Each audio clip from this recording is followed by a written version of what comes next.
everybody. Welcome to Mile High Sports. Hello, everyone here at number 38. My name is Shawn Drotar. You'll notice our studio out there. If you came in from Mile High Sports today, I'm there every single day, Monday through Friday, breaking down all of Colorado sports, from the preps to the pros and everything in between. But, of course, we are here tonight for the Denver Nuggets Game 6, do or die, against the Oklahoma City Thunder. We'll give you the latest news. Some of you may have seen Jamal Murray did not come out and take warm-ups as normal out at Ball Arena. That is the case. He has felt under the weather. Interim head coach David Adelman talked about how Murray had felt sick. He found out more about it this morning and wasn't really sure how much he was going to play tonight, or if the good news is, despite not taking the warm-ups, Jamal Murray is starting. The Nuggets will have their normal starting five on the floor. But we understand that at this point in the season, Murray may be a little under the weather. Michael Porter Jr. is playing with a shoulder injury that under normal circumstances in the regular season would probably cost him a month. So they are shorthanded,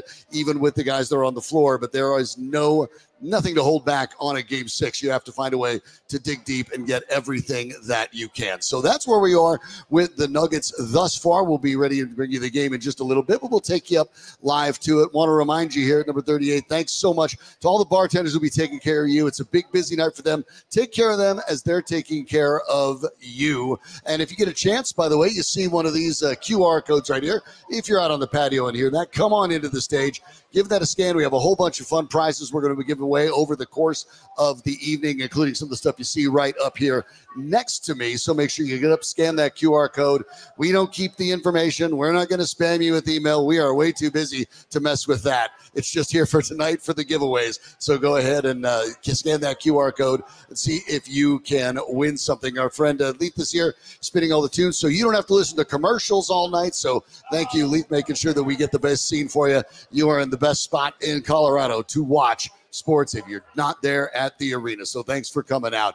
Well, if you had a chance and you've been here for a little bit, you maybe have been able to see our friend Anna Mills. Anna, going to come on up. Anna's been going around and getting all of your questions prior to the game. Let's get you a little bit of space up here, and been making sure that all of the questions that you might have had are going to be available. And let's go ahead and talk about it, because obviously we're out here live at number 38 in Rhino, 35th and Chestnut, where we wanted to make sure this pregame show is about you as well. So Anna, you've been out and about fielding some of the questions from all the folks out here. What have you come up with? Let's go through them. Wait until I get turned up. There we go. What's up, guys? All right, so I went out and asked you a few questions about the game tonight and what you're kind of thinking. The first one you mentioned, Jamal's illness. What do we think? Is this going to impact his play? Well, I mean, it certainly would. If you're talking about a guy that can't take the warm-ups as usual, you're not feeling great. You want to make sure you conserve as much of your energy as you can. We'll find out in the early going, obviously. If you're David Adelman, you have to be aware of it, especially if there's fatigue is an issue. This is one of the things that Adelman's going to have to look at a lot, not only with Murray, but with Michael Porter Jr.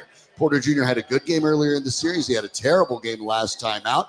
And at this point, when you simply have nowhere to go if you lose, you're probably going to have to be a little more aggressive. So Adelman is probably going to have to look in this early going. If the shots aren't falling for MPJ, you may have to make a move sooner. It's a lot like a hockey game where you realize your goaltender just doesn't have it. Sometimes you have to sub somebody out. It's not ideal, but you have to win. There's not a lot of time to play around with it. So for Jamal Murray, I expect it will affect him, but this is the kind of game situation that Jamal Murray loves. This is the kind of stuff he wants. So I think you will see everything Jamal Murray's got. Could it affect him? It could.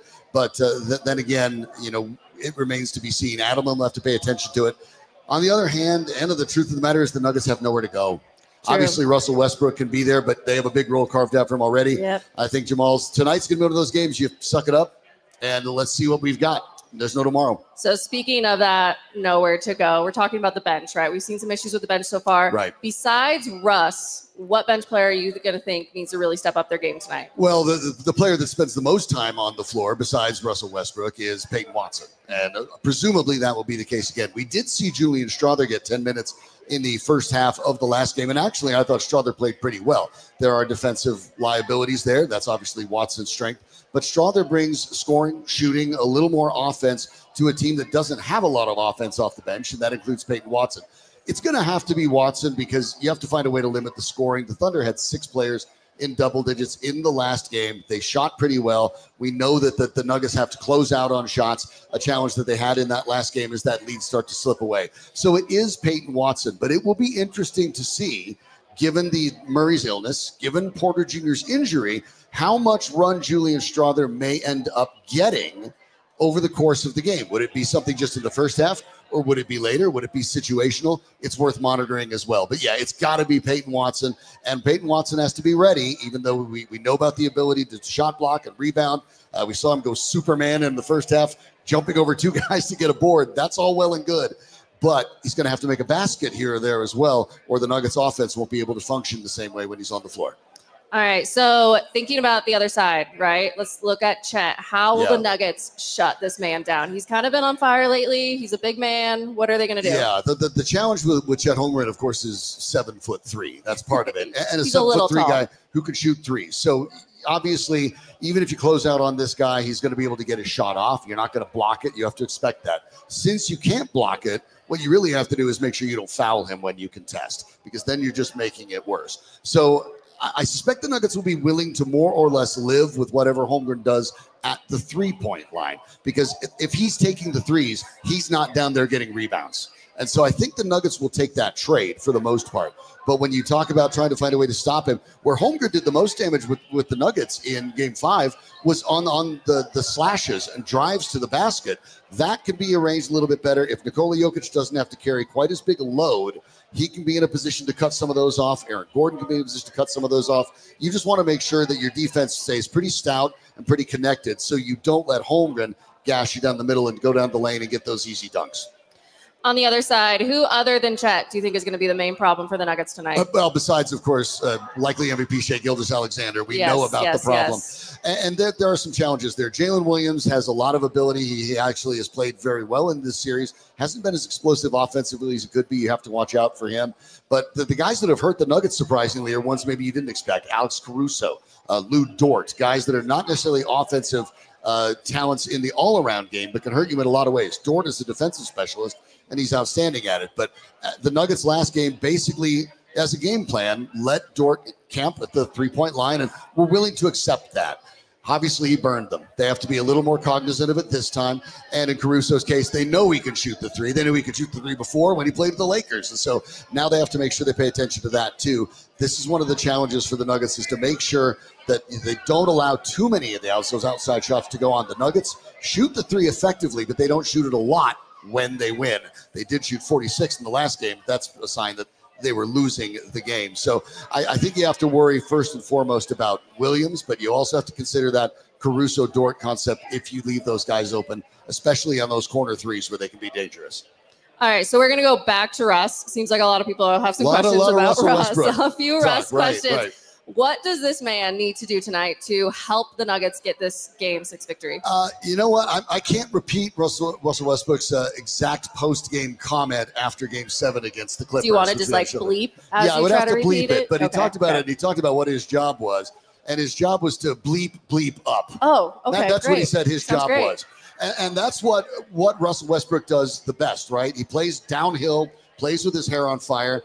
And that means you have to take some of the good with the bad. Is he going to make some mistakes here and there? He is. But that aggressive nature does tend to pay off. Whether it's driving kicks, whether it's he's getting and ones, you're going to have to live with some mistakes. Russell Westbrook at this point in his career makes more mistakes. He is not a good shooter at this point, but he also can't be reticent to shoot, because if we saw a little bit that late in Game 5, the Thunder, if they start to realize the guy doesn't want to shoot, that makes their jobs a lot easier. So Westbrook basically needs, especially with Murray maybe playing under the weather, put his head down and freight train your way to the basket every single time and then see what happens. But Westbrook's an interesting, I'm glad you brought him up, Anna, because Westbrook's interesting.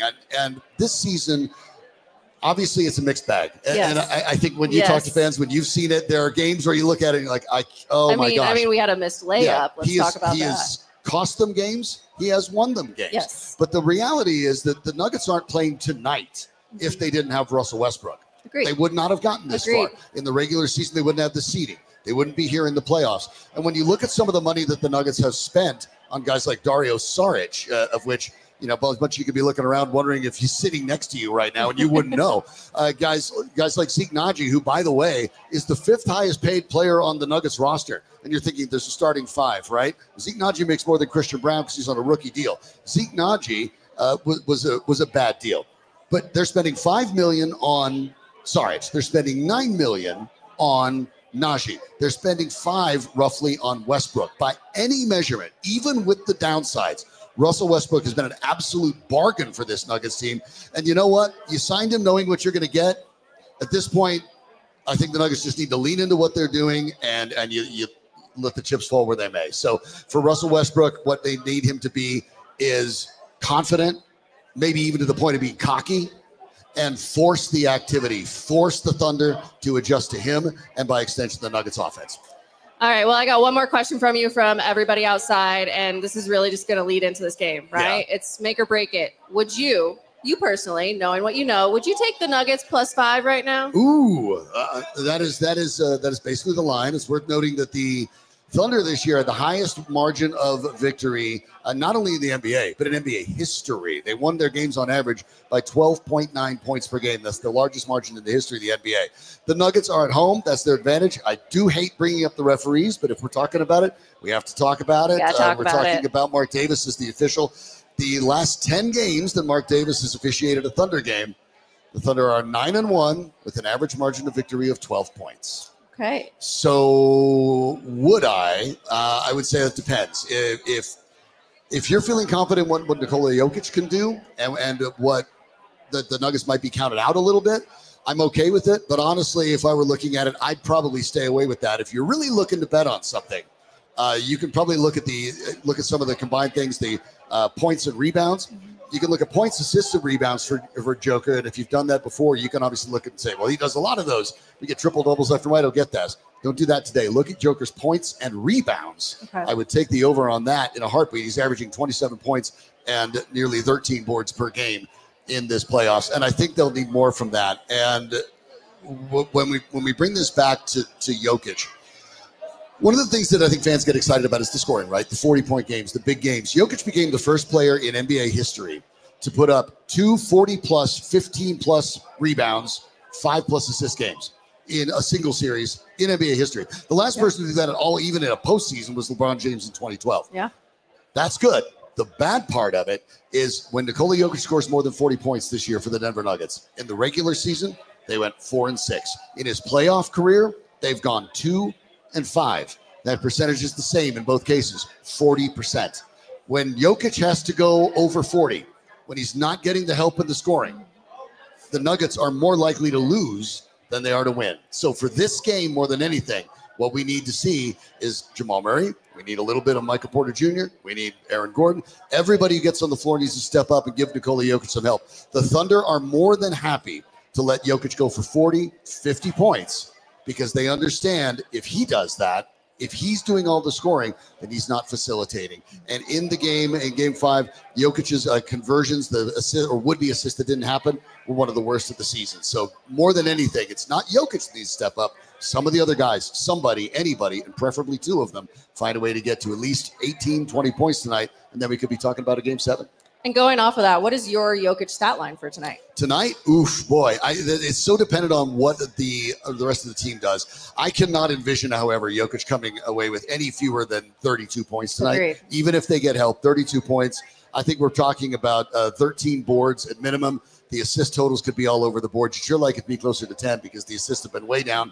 That also isn't just Jokić, who's gotten better in turnovers as the series goes along, but other guys have to make shots. As Jokić said himself, when he was a young player, he was asked, why do you focus on passing so much? And he said, scoring makes one person happy. Passing, assists make two people happy. Well, they only make two people happy if the person getting the pass actually makes the bucket. For you, Anna, when you've watched this team this year, and we watched Game 5, yes, and the Nuggets started out pretty poorly, had to make up a lead.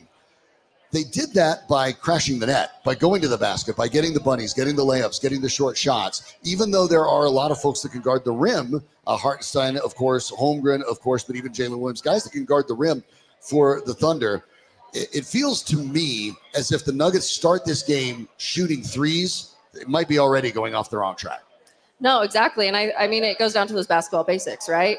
Go to the boards, get those fouls as much as you can, and get those bunnies and those easy shots. And I mean, we know Jokić loves his jumpers in that middle of the key, and I think that's the key to the game is stop shooting from outside until you have to. Right.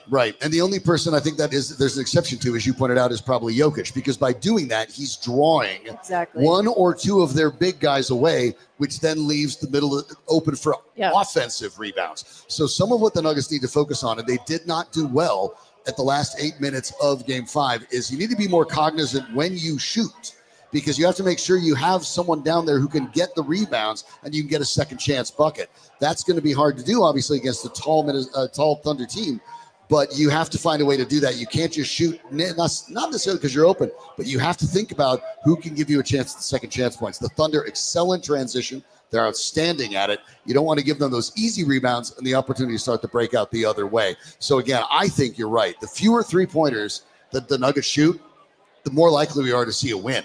I think it's just that simple. Go back to your basics. Go back to what the Nuggets are good at. They're good at those passes. They're good at moving the ball around. They're good at slamming the boards. And hopefully we see a game on Sunday. Yeah, better performance on the passes for sure. Obviously, the turnovers have continued to improve a little bit. Jamal Murray got a little sloppy.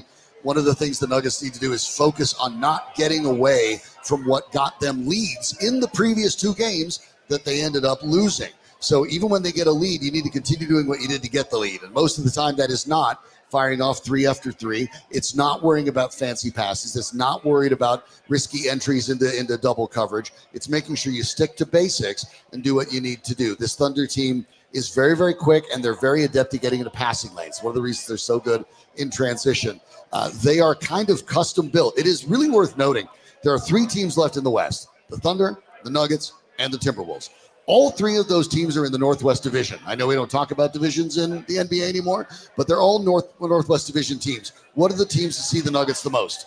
Their own division rivals, right? Mm-hmm. So when you've been on top for a few years, and yes, they won the championship a couple years ago, but they've been in the mix for a while now with Nikola Jokić.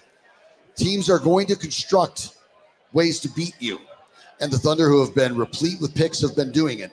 The Minnesota Timberwolves were built by the old Nuggets GM, Tim Connolly, with the express intent of stopping Nikola Jokić and the Denver Nuggets. So the Nuggets now are in that spot where maybe the Kansas City Chiefs were in the NFL. Everyone knows who the big dog is. Now everyone's going on their best to stop it, and that makes things really challenging. So we will find out. Remember to sign up for all those QR codes. Go ahead and come and scan that. We'll be giving away a lot of prizes tonight. Looking forward to giving away a lot of stuff, and hopefully we will cheer the Nuggets on to victory. We'll be back with some announcements and some winners a little bit later. Big thanks to Anna Mills for stepping in. Thank you for having me. Doing the reporter on the scene stuff, getting in there and getting with the fans. Always appreciate it.